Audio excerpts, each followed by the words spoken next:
Patriji sir, ನಾವು ಮಾಡುವ ಕಾರ್ಯಗಳಲ್ಲಿ ಹೆಚ್ಚು ಆತ್ಮವಿಶ್ವಾಸ ಹೊಂದುವುದು ಹೇಗೆ? ನೀವು ಏನನ್ನಾದರೂ ಮಾಡುವ ಮೊದಲು ಧ್ಯಾನ ಮಾಡಿ.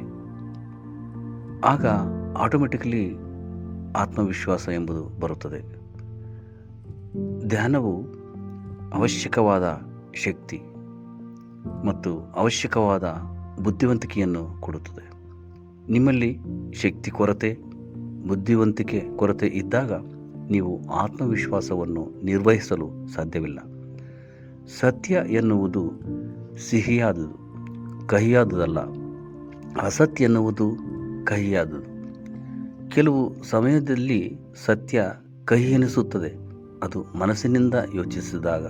ಆದರೆ ಆತ್ಮಪರವಾಗಿ ಯೋಚಿಸಿದಾಗ ಅದು ಸಿಹಿ ಎನಿಸುತ್ತದೆ.